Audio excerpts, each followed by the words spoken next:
A paz do Senhor Jesus, amém, irmãos?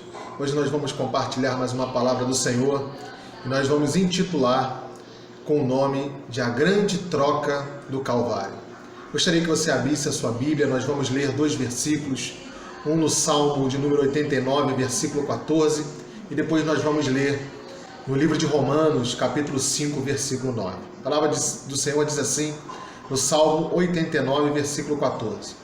Justiça e juízo são a base do teu trono. Misericórdia e verdade irão adiante do teu rosto.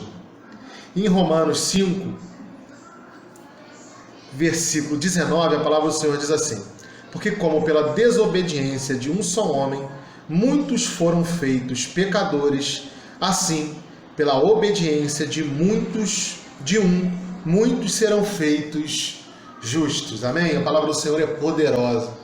Sabe, por muito tempo eu escutei muitos queridos irmãos declarando sobre a vida das pessoas que a salvação vem pela misericórdia do Senhor.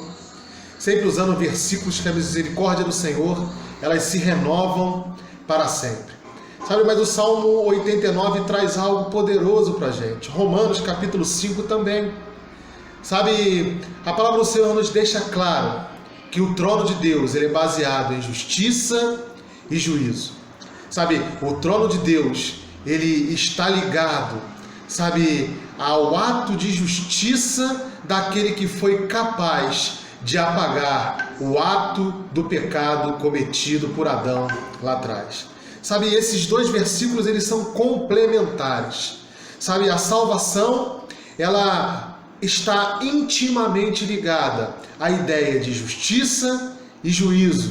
Está intimamente ligada a um princípio que é chamado na Bíblia de princípio do segundo. Sabe, o primeiro Adão falhou, mas o segundo Adão foi capaz de recolocar a humanidade numa trajetória de justiça em que poderia ser agora completamente religado. Daí vem a palavra religião, religado a Deus e ao Senhor.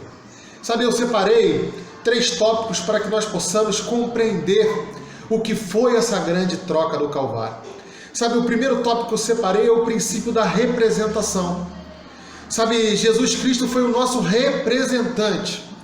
Já que nós não fizemos nada e fomos incluídos em Adão, e isso nos torna muito facilmente colocado no nosso dia a dia. Nós temos uma facilidade enorme de entender que nós somos pecadores na nossa prática, no nosso cotidiano.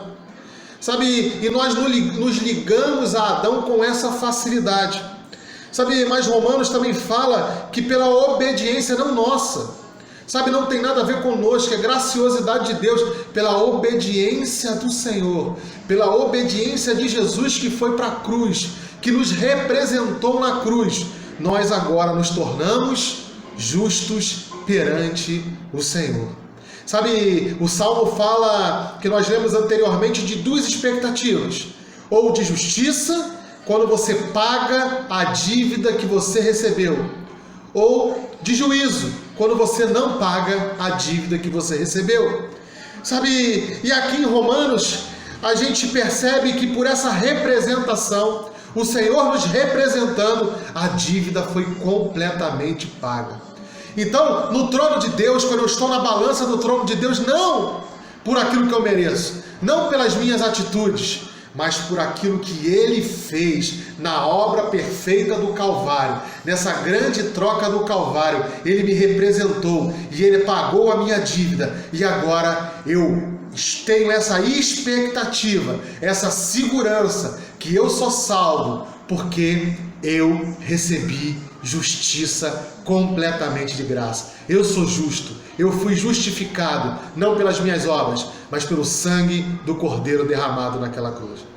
Sabe, e esse é o segundo tópico que eu separei. A base da redenção é a justiça e não a misericórdia.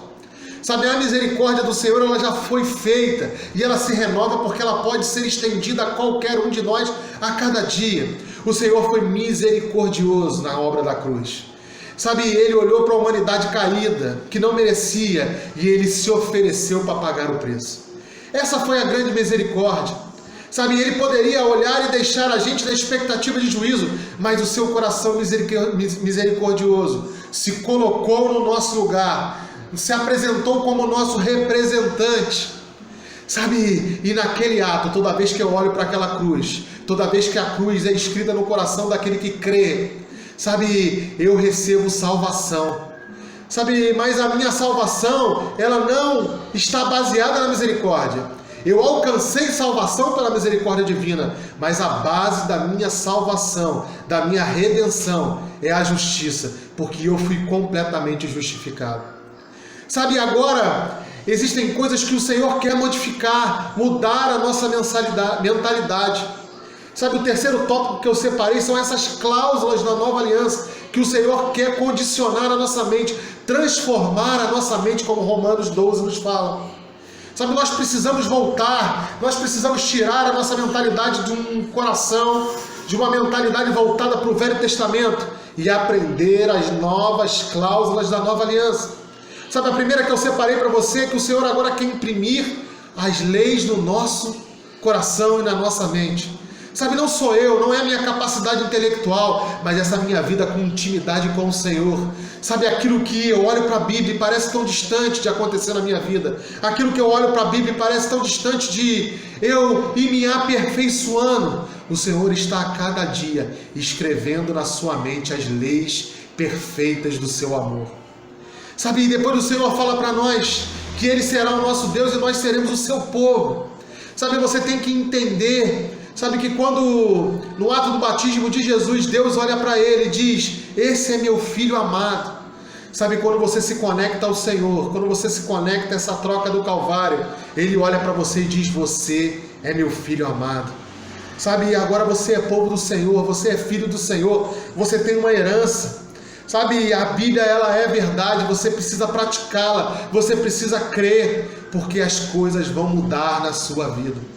Sabe, o terceiro que eu separei é que dos seus pecados Deus, Jesus, jamais vai se lembrar. Isso é muito importante, sabe, porque o diabo nos lança setas malignas, dardos inflamados que nos querem fazer desestimular, desanimar da vida cristã.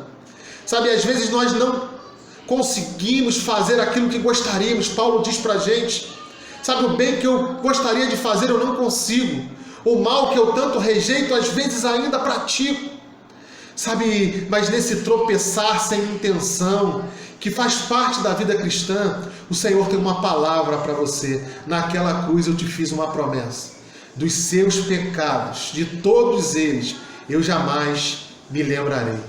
Sabe, sempre há a possibilidade de pedir perdão e retomar esse vínculo de amor com o Senhor. Sabe, Deus é seu Pai, você é filho herdeiro. Você não é herdeiro porque se comporta bem, mas você é herdeiro porque você é filho. Sabe, é evidente que o seu comportamento vai liberar sobre você unções novas, porque Deus não vai te dar aquilo que você não está preparado para receber. Sabe, mas você se torna herdeiro por ser filho. Sabe, você se apodera da herança quando você faz 18 anos, quando você se torna um filho maduro. Sabe, mas você não pode confundir. Sabe, uma coisa é você estar preparado para receber aquilo que Deus quer transbordar como unção e realidade prática na sua vida. Mas outra coisa é a proteção do sangue do Cordeiro para aqueles que são povo de Deus, daqueles que são filhos e herdeiros dessa herança. Sabe, que essa palavra possa ser guardada no seu coração, que você possa ter uma semana abençoada no nome de Jesus.